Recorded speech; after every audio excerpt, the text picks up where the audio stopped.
Hi everyone, here I am again out with my foraging basket and I'm going to show you what we're getting today. Today the first thing that we're going to be getting is... This one. What are we collecting? These. And what are they? These are dandelions. They're not dandelions, they're daisies. So this is what I'm going collecting today. They're just everywhere now and I'm going to be collecting them. You collect them? Yeah, you pop them into my basket. You can pick them with me.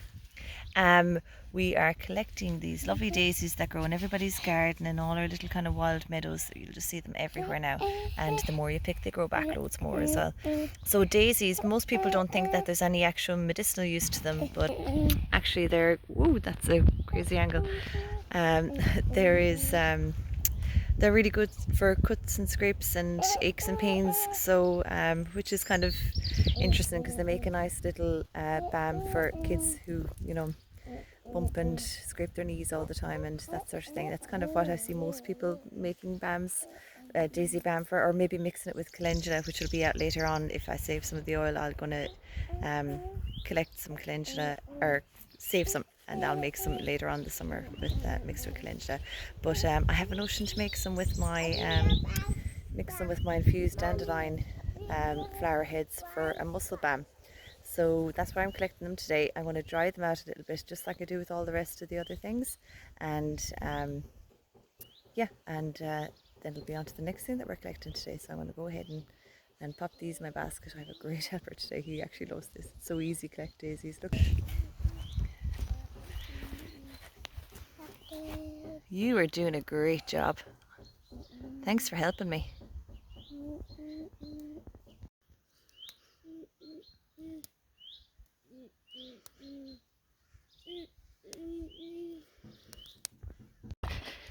Not so bad.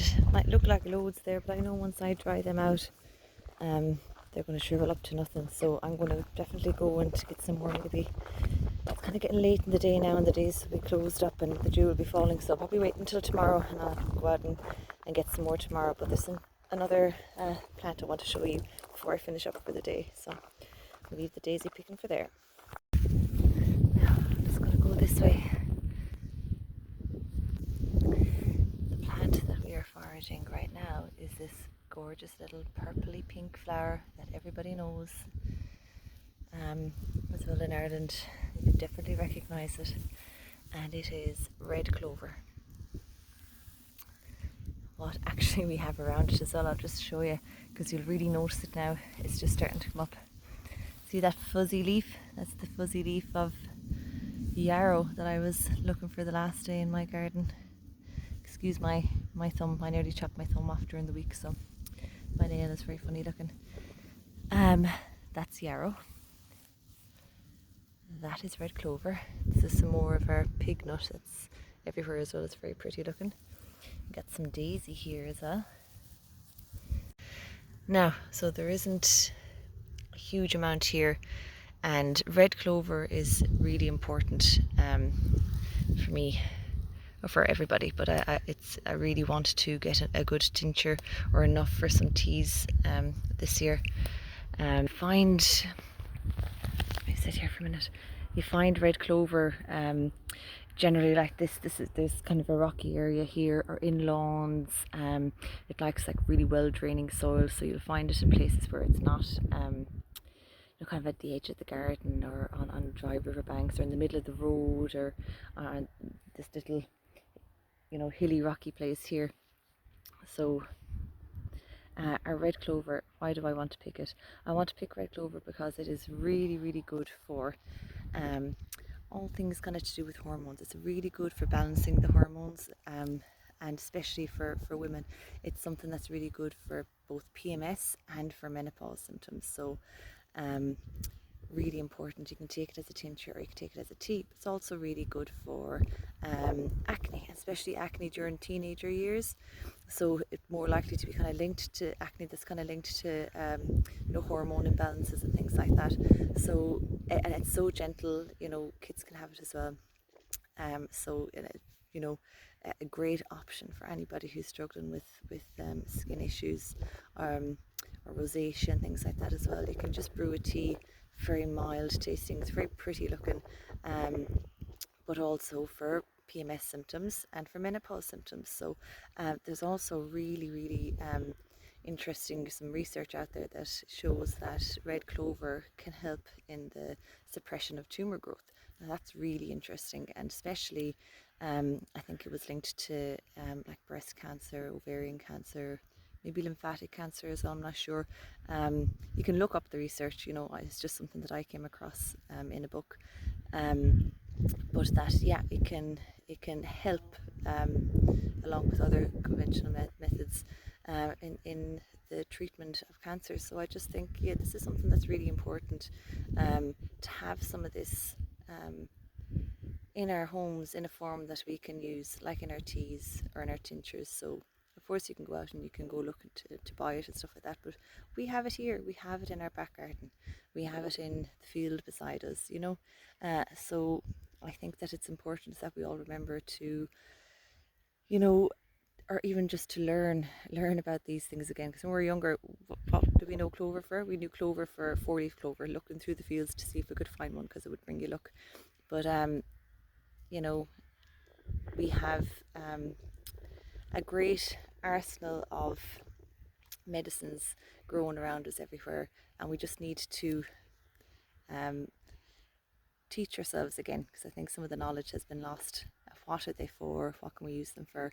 And gather them up, and then we have great toolkit of our own little pharmacy in our house that comes from our back garden, and that would be fantastic. And also it's just a nice little tea too. And with the yarrow, I was actually looking for yarrow last week. I wanted to bring some up into the front little garden, and funnily enough I couldn't find it, and like a day or two later one of the kids got a really bad nosebleed, and that's exactly what I want the yarrow for. The yarrow is great for it's good for staunching bleeding very quickly. So with a wound, for a wound or for like a nosebleed, you can scrunch it up and you can just stick it in there and it'll help the nosebleed to stop really quickly. Very good for wounds that are, you know, bleeding very profusely as well. So that's definitely another great first aid one that we like to have close at hand at the front door. Really would be great, it would be very handy. So that's one of the reasons I wanted to get yarrow. Also good for blood pressure, and like a lot of herbs, it's good for both high blood pressure and for low blood pressure as well.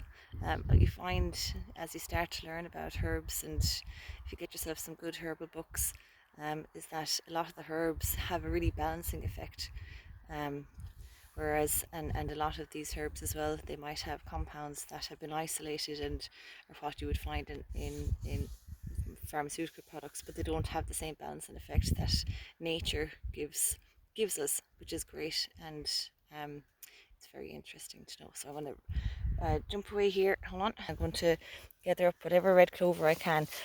It'll take me a good while because it's kind of hard. Like, you can't just go into the middle of the road and go picking your red clover. So if I find a little plant or bunch somewhere, I will generally come out here over the next kind of week or so, and I'll be picking them, and they'll grow back really quickly. So I know there's a little bunch here now, so I'll pick what's here, I'll come out and I'll be drying them, and I'll save some for tea, and then hopefully have enough to do even a small tincture. I don't need to do a real big one, but it'd be just good to have that there.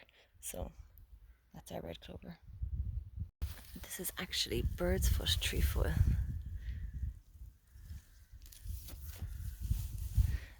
along with some of my favourite plantain. It's lovely. There's loads of lovely things growing around here, and it's really good if you're not quite sure what something is either. Like, take a picture, you can bring it back, have a look in your book. There's like apps and everything as well that can help you kind of gain a bit of confidence, and cross-referencing things, because sometimes a lot of plants can look very similar to others, and some are very obvious, and you know, it's a bit of fun as well. That's kind of how I got started off. I came across this really good book in a second-hand bookshop, and it was so interesting and easy to understand, and then I started to gather up more, and then as you're looking through things in your garden, you can search through your book and try to identify it. It's a bit of fun.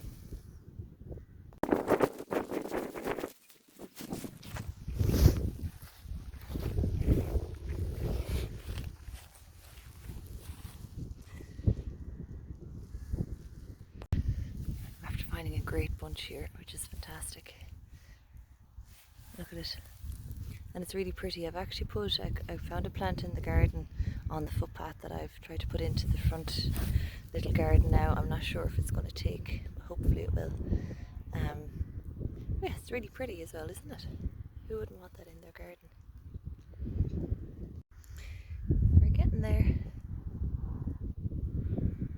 What have you got there, Lennon? Buttercup. Buttercup.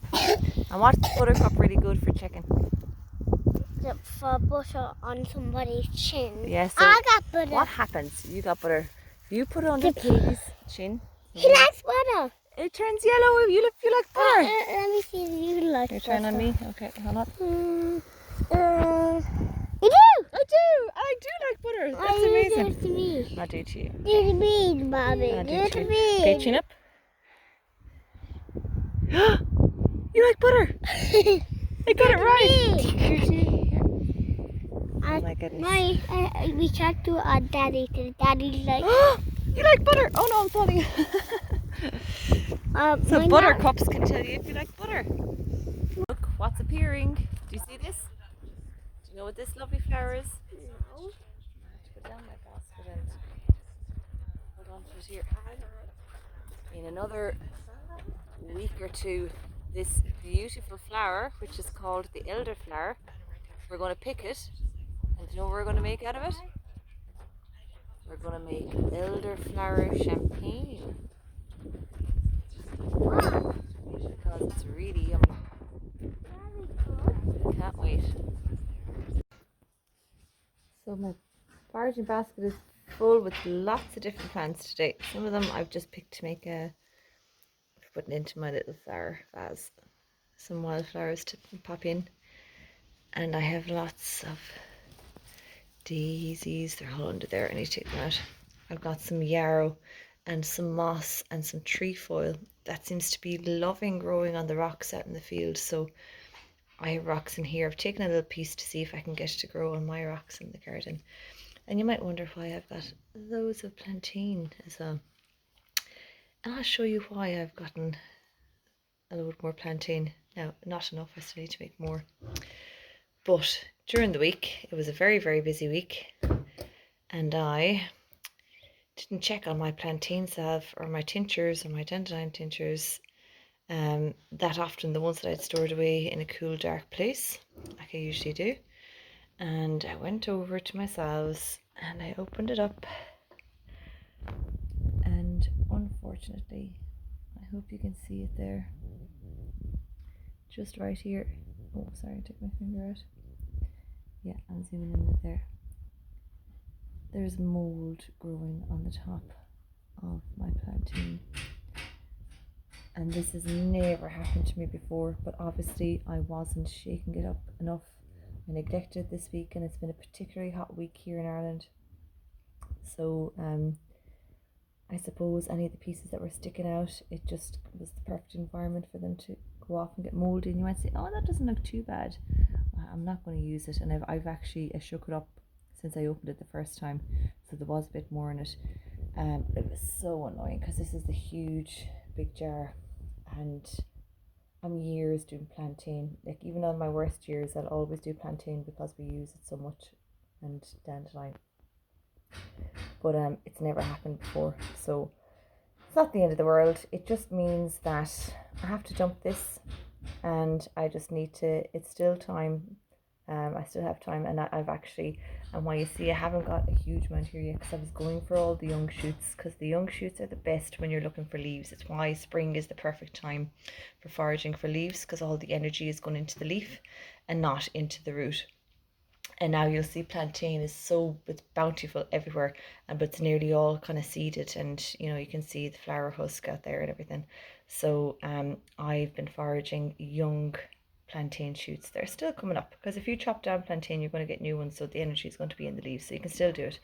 So I just need to do a lot more, or I just have to do another batch of infused oil, because I have to. I need it for the salves. It means that I'm going to be 3 weeks behind in my salve making, but it's not the end of the world, and it didn't cost me anything. It ruining it. All it cost me was a jar and a bit of extra virgin olive oil. So not to be disheartened, sometimes these things happen, and even the likes of this has never happened to me with plantain before, and it happened this year. So you just have to keep an eye on things. Some years everything will go right, some years some things will go wrong. It's not the end of the world. We're going to go again. Where the lucky thing is that plantain is everywhere. We have it everywhere, and there's no shortage of it here in our backyard and in our fields around us. And yeah, that was my devastating discovery this week. But anyway, lots to do, and I'm going to get that done pretty quickly this week now, because there's an awful lot of things that are almost ready for foraging, and yeah, it's an exciting time of year for foraging and making medicine and making food.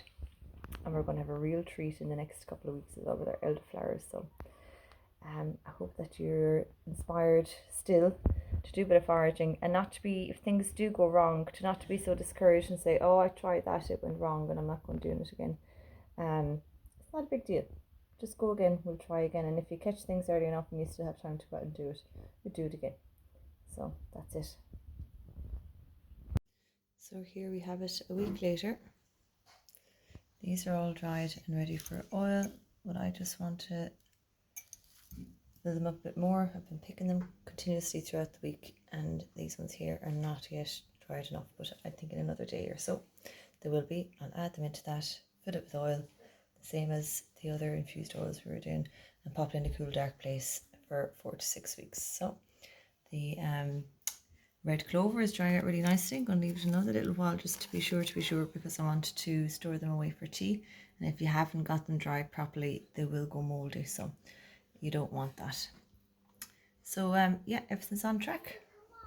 So next thing on the list for foraging is going to be elderflowers, and the weather has turned really wet now, so we'll wait until it's a little bit drier. You want to pick them when they're dry so that you have all the pollen is intact and not washed off them. So this is our daisies ready to go. Our red clover is nearly ready to go. When they're dry, I'll put some away for tea, and I'm going to continue to pick some more so that I can fill a jar like this to make a tincture using vodka. Okay.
Yeah, we tried to kind of just rub them off. Like this. That's it. Keep it down here so you keep them all in the bowl. Like Why is it called white thorn?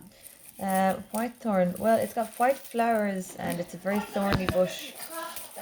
So the really thorny bushes are usually called white thorn, or there's another one called black thorn. And black thorn, even though it has a white flower, it's got a very dark bark.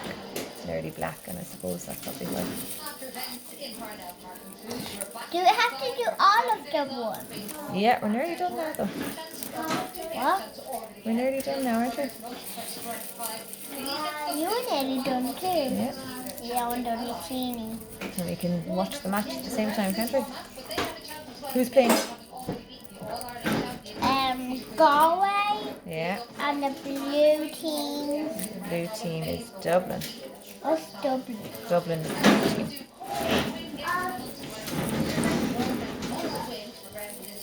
Up, I found a woody pot. Good, you can do this. Yeah, exactly. You can just leave it over to the side. Just throw it there beside the bowl, it's fine. I'll take it. I'm making a bit of a mess in there. Oh. Not too bad though. Nearly there. It's actually been easier than I thought it was going to be because they're so dry and crispy. You got a big one. It's quite easy, isn't it, Lennon? Yeah, it's quite But easy. they're just kind of crumbling off. It's actually they're the perfect texture. Even though they've kept their colour, like it's ideal. If you dry them, you know, out of the direct sunlight, and you put them somewhere that's just cool and out of direct sunlight, and there's lots of air circulating. Yeah.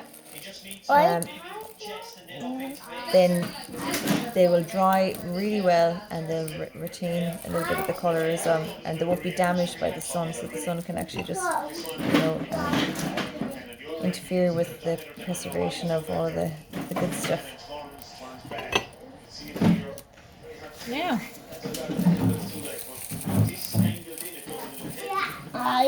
You are so good till you get the tiny one. Do you want to switch? Yeah. Sometimes the long ones are easy enough to handle. Okay. What? Sometimes the long ones are easy. This is the whitethorn that we've been drying out for the last 2 weeks now. The elderflowers coming soon. It's just too wet at the minute. I want to get them when it's nice and sunny out. I want to collect all the lovely pollen from the flowers too, which really enhance the flavour, the elderflower flavour that everybody loves. Mommy, and we have nettle soup. We do. Sometimes we make nettle soup. Probably which we're doing. We were doing it next week. Next week, maybe, yeah. We're going to do yeah. I'm not finished. The tiny ones are easy. No, Lennon, I think we are done. Now let's look in the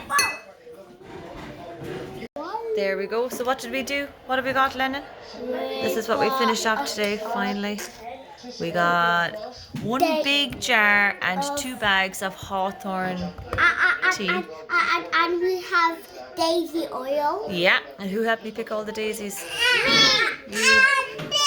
And this. And this. And that's our hawthorn tincture with the vodka in it. So that's a good day's work.